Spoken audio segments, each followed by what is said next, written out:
Bonjour, on est le 14 mars 2018. Depuis quelques jours, il y a 132 ans d'ici, dans cette galaxie, des membres d'un petit groupe d'anarchistes liégeois collent un peu partout des affiches. Sur ces affiches, on peut lire « Jeudi 18 mars, 15e anniversaire de la Commune de Paris ». Pourquoi je vous parle de ça? Eh bien parce que suite à ce jeudi 18 mars 1886, le gouvernement belge va prendre conscience que quelque chose ne va pas dans le royaume. Je vous place le contexte. Le chef du gouvernement belge, en 1886, c'est Auguste Bernard, le ministre des Finances. Son gouvernement est exclusivement catholique conservateur. Dans le monde industriel, c'est la crise, la vraie, la grosse. On l'appelle d'ailleurs la longue dépression, à ne pas confondre avec la grande dépression, la crise de 1929. Cette crise, elle est due en partie à la spéculation immobilière et bancaire. Ça vous dit quelque chose? Je vous rappelle, on est en 1886, rien à voir avec, disons, 2008. Donc, en 1886, pour les ouvriers, c'est pendant la gueule. Baisse des salaires, chômage de masse. Le chômage à l'époque, ça veut dire pas de revenus, donc pas de bouffe et aussi pas de logement. La journée de travail, pour ceux qui en ont, c'est 12 heures et plus, de 6 heures du matin à 18 heures le soir, tous les jours. Pour les enfants aussi, dans des ateliers qui ressemblent plus à votre pire cauchemar qu'à un lieu de travail. Et sans protection sociale.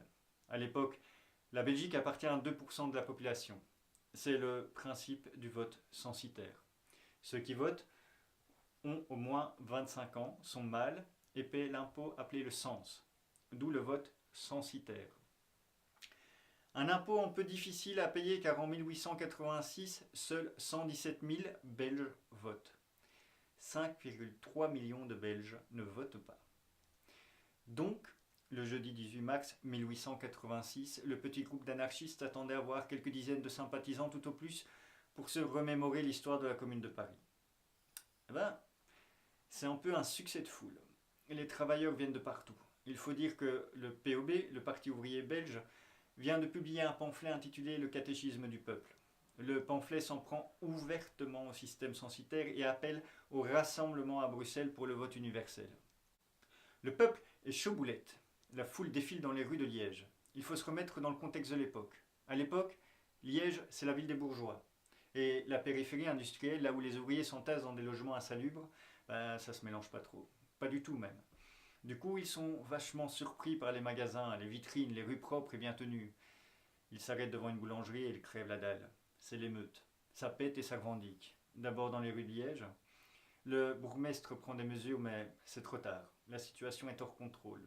Et ça s'étend dans les communes voisines et dans tout le bassin industriel wallon. À Roux, dans la banlieue de Charleroi, l'armée intervient. Le 25 mars 1886, elle tire dans la foule. 25 morts.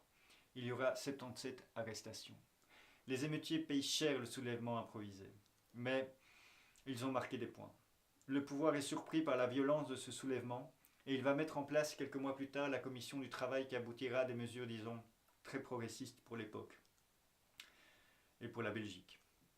Interdiction du travail industriel pour les enfants de moins de 12 ans, limitation de la journée de travail à 12 heures pour les jeunes entre 12 et 16 ans, interdiction de travail dans les mines pour les filles jusqu'à 21 ans, interdiction du travail nocturne pour les garçons de moins de 16 ans et les filles de moins de 21 ans. Waouh! En Allemagne, ils viennent d'instaurer la sécurité sociale pour tous les travailleurs. Et pour le suffrage universel, il faudra attendre, tenez-vous bien, 1948. Et oui, en 1919, le droit de vote, c'est pour les hommes. Si vous voulez approfondir le sujet, je vous conseille l'expo permanente en lutte, Histoire d'émancipation, à la Cité Miroir à Liège. C'est une expo super intéressante sur l'histoire des conquêtes sociales en Belgique depuis la révolution industrielle. Si vous voulez en savoir plus sur la Commune de Paris, il y a le film de Peter Watkins, La Commune, Paris 1871. C'est sur le tube. Moi, je vous dis à bientôt, je retourne dans mes planches. Bisette.